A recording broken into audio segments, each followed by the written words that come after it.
इधर गोपालगंज के प्रतापपुर में घायल छात्रा का पटना के पीएमसीएच में इलाज चल रहा है। डॉक्टरों का कहना है कि छात्रा की हालत पहले से बेहतर है और वो खतरे से बाहर है। एक नाबालिग लड़की जो भर्ती हुई थी, उनका इलाज हमारे डॉक्टर प्रोफेसर आईबी प्रसाद के यूनिट में भर्ती करके किया जा रहा है और अभी मरीज खतरे के बाहर है, उसकी स्थिति अभी ठीक है। 6 चाकू लगा है सर एक नाबालिग को। क्या लग रहा है कि अब स्थिति में सुधार हो रहा है? हाँ, स्थिति में सुधार है। पेशेंट अभी खतरे के बाहर आ गई है और स्थिति सामान्य है उसकी।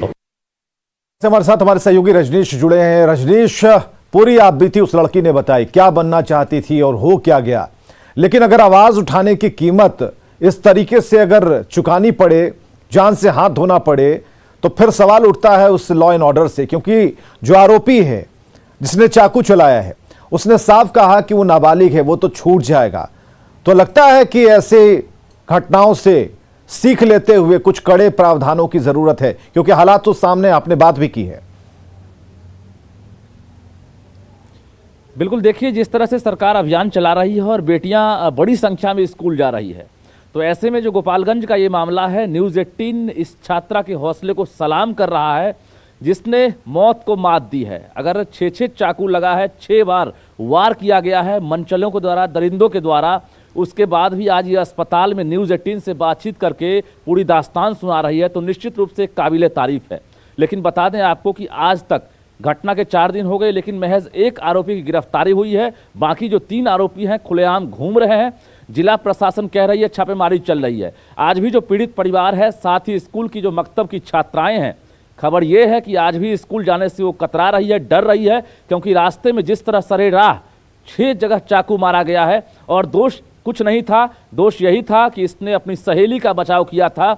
इसकी सहेली साथी जिस पर कहीं ना कहीं निशाना साधते हुए उसने पहले स्कूल के कमरे का दरवाजा तोड़ना चाहा, जहां पर इसने उसका विरोध किया और उसके बाद निशाना इस पर जो है लगातार बनाने की कोशिश करने लगा और जो आरोपी हैं घर जाते वक्त इस पर हमला किया है।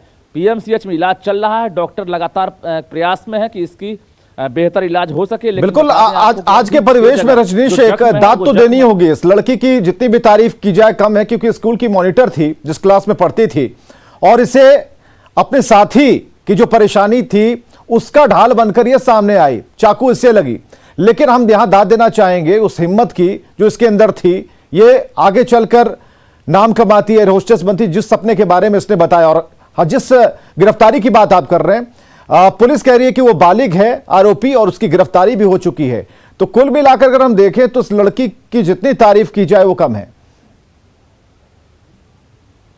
बिल्कुल, देखिए उम्र छोटी है लेकिन सपने बड़े हैं। एयर होस्टेस बनना चाहती है और पूरे परिवार का और समाज का नाम रोशन करना चाहती है। यही वजह है कि अपनी जिद से ये कहा जा रहा है क्लास में सबसे अव्वल आती थी और क्लास की मॉनिटर थी।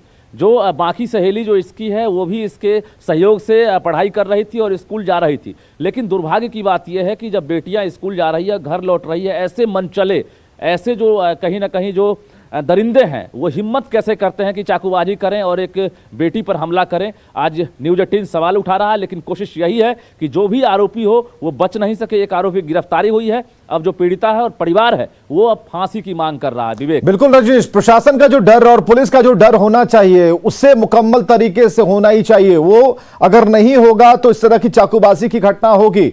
यह जो घटना है इस उदाहरण से सीखने की जरूरत है। और ऐसा लगता है कि जो पुलिस का इकबाल है, जिस किनारे खड़ा है, जहां पर एक टूट की लकीर हमें दिखाई देती है, वो दरार दिखाई देती है, उसे मलहम पट्टी नहीं बल्कि पूरी तरीके से उसे मजबूत करने की जरूरत है, ताकि आगे से कोई ऐसा ना कर पाए। बिल्कुल विवेक, आज गांव की गलियों की बात कर लें या शहर के चौराहों की बात कर लें, सुबह के वक्त या शाम के वक्त आप देखेंगे जब भी स्कूल का वक्त होता है, बेटियां साइकिल से स्कूल जाती है इसी उम्मीद के साथ कि वो सुरक्षित स्कूल जा सके और स्कूल से सुरक्षित वो अपने घर लौट सके। लेकिन अगर इस तरह की घटना होती है और उसके बाद जो आरोपी हैं उनका मन बढ़ता है, तो निश्चित रूप से सरकार के लिए एक बड़ी चुनौती है। जिला प्रशासन को चाहिए कि जो भी बेटियां हैं अगर स्कूल जाती है तो उनके सुरक्षा की गारंटी ले और ऐसे मनचले को कड़ी सजा मिले, ताकि आगे किसी भी बेटियों के साथ, किसी भी छात्रा के साथ इस तरह की घटना नहीं हो सके। विवेक, चलिए बहुत बहुत शुक्रिया रजनीश हमसे बातचीत करने के लिए। ये तस्वीरें हम आपको दिखा रहे हैं, तस्वीरों को देखिए और पीएमसीएच का वो वार्ड जहां पर ये लड़की पूरी हिम्मत के साथ लड़ रही है। लड़ा तो उस दिन भी था जिस दिन अपनी सहयोगी की रक्षा के लिए यह सामने आई थी, 6 चाकुओं का वार अपने शरीर पर सहा और इस वक्त भी हाथ जोड़कर अपील कर रही है कि जो आरोपी है उसे फांसी की सजा दी जाए।